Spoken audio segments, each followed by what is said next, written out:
नमस्कार, मैं रवीश कुमार। आज 23 फरवरी है। आज हिंडनबर्ग की रिपोर्ट आने की पूर्व संध्या है। 24 जनवरी को रिपोर्ट आई थी।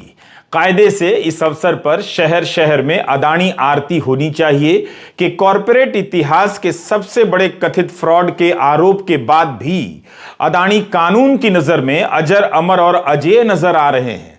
ऐसा नहीं है कि अदानी सभी मोर्चे पर हारे हैं। गोदी मीडिया उनकी मदद कर रहा है। उनसे सवाल ना पूछकर सवालों के गोले सोरोस से लेकर हिंडनबर्ग के नेट एंडरसन पर दाग रहा है। कांग्रेस ने कई सवाल पूछे, सरकार ने कोई जवाब नहीं दिया। फ्रॉड के आरोपों के बाद भी नहीं लगा कि अदानी जांच एजेंसियों से घिर गए हों, लेकिन कांग्रेस नेता पवन खेड़ा को जहाज से उतार लिया जाता है, पुलिस से घेर लिया जाता है, गिरफ्तार कर लिया जाता है। पवन खेड़ा और अन्य नेता कांग्रेस महाधिवेशन में हिस्सा लेने के लिए विमान से रायपुर रवाना हो रहे थे। दिल्ली पुलिस ने खेड़ा को जहाज से उतार लिया। प्रधानमंत्री को लेकर पवन खेड़ा का बयान क्या इतना बड़ा मामला है कि दिल्ली पुलिस जहाज से उतार ले? एयरपोर्ट पर अर्धसैनिक बल हरकत में आ जाएं? दिल्ली पुलिस ने कहा कि असम पुलिस की गुजारिश पर उतारा गया। कांग्रेस के नेता वहीं धरने पर बैठ गए। कॉरपोरेट के इतिहास के सबसे बड़े फ्रॉड का मामला सामने आया, लेकिन इस मामले में ईडी से लेकर सीबीआई तक सक्रिय नजर नहीं आती है। एक प्रवक्ता को जहाज से उतार लिया जाता है। अदानी से पूछना तो छोड़िए, उनके दफ्तर में चाय पीने तक भी कोई नहीं गया होगा। क्या यह साफ नहीं दिख रहा कि देश किस तरफ चला गया है? छत्तीसगढ़ में कांग्रेस के नेताओं के यहां कुछ दिन पहले छापे भी पड़े।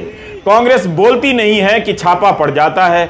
यह मामला सुप्रीम कोर्ट में पहुंच गया। सुप्रीम कोर्ट के चीफ जस्टिस ने असम पुलिस से सवाल कर दिया कि इसके लिए 153A और 295 धाराएं क्यों लगाई गईं।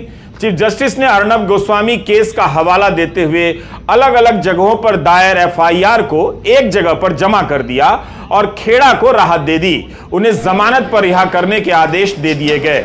लेकिन इन सब से क्या मिला? इतनी मेहनत अदानी की फाइल पर हो जाती तो पता नहीं क्या क्या मिल जाता।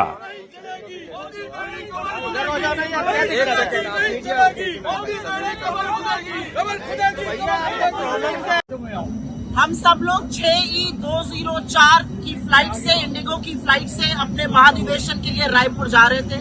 इस फ्लाइट में कम्युनिकेशन डिपार्टमेंट के जो हेड है पवन खेड़ा जी, वो भी हमारे साथ थे। इस फ्लाइट में हमारे जनरल सेक्रेटरी ऑर्गेनाइजेशन के सी वेणुगोपाल जी हैं, जनरल सेक्रेटरी रणदीप सिंह सुरजेवाला जी हैं। ऐसे तमाम लोग इस फ्लाइट में जा रहे थे। ये फ्लाइट कांग्रेस महाधिवेशन, जो 85वां कांग्रेस महाधिवेशन हो रहा है, वहां के लिए अग्रसर थी। जब हम लोग चलने वाले थे तभी पता चला कि पवन खेड़ा जी को ये कहकर उतारा गया कि आपके बैग का कुछ एक्सचेंज हो गया, जबकि उनका कोई चेक इन बैग भी नहीं था। नीचे आने पर उनको बताया गया कि उनको डीप्लेन किया गया है और ये सीआईएसएफ के कोई डीएसपी आएंगे, उनको कोई नोटिस सर्व करेंगे। ये मनमानी तानाशाही नहीं तो और क्या है? क्या आप लोगों को अब फ्लाइट करने से रोकेंगे? आपने पहले हमारे महाधिवेशन में व्यवधान डालना चाहा, वहां पर ईडी रेड कराकर। अब आप हमारे कुलीग को यहाँ पर डीप्लेन कर रहे हैं। इन्होंने ऐसा कौन सा गलत काम किया है जिसके लिए ये कार्रवाई की जा रही है? किन धाराओं के अंतर्गत की जा रही है, ये बताना पड़ेगा। और जब तक ये हवाई जहाज हम सबको लेकर, इंक्लूडिंग पवन जी को लेकर नहीं उड़ता है, हम सब यहीं खड़े रहेंगे और ये तानाशाही कतई बर्दाश्त नहीं है। अदानी से सवाल पूछकर लगता है कांग्रेस ने गलती कर दी। कांग्रेस को किसी सवाल का जवाब भी नहीं मिला। क्या गोदी मीडिया ने सरकार से पूछा कि कांग्रेस के सवाल सही है या गलत? जवाब क्यों नहीं दिए जा रहे हैं? साफ नजर आ रहा है कि गोदी मीडिया और सरकार किस तरफ हैं। बैंकों के सीईओ की जुबान भी इसी ओर इशारा कर रही है। इंतजार इस बात का है कि जनता इस खबर से बोर हो जाए और उसका ध्यान हटने लगे। लेकिन शेयर बाजार अभी तक बोर नहीं हुआ है, वह मैनेज नहीं हो पा रहा है। अदानी 1 महीने से शेयर बाजार में हारते दिख रहे हैं। यह वो बाजार है जहां के खिलाड़ी देश की हर संवेदनशील खबर पर नजर रखते हैं, उसके हिसाब से पैसा लगाते हैं, निकालते हैं। पैसे का मामला होता है, इसलिए हर खबर और रिपोर्ट पर बारीक नजर रखते हैं। हर फैसला सोच समझ कर करते हैं।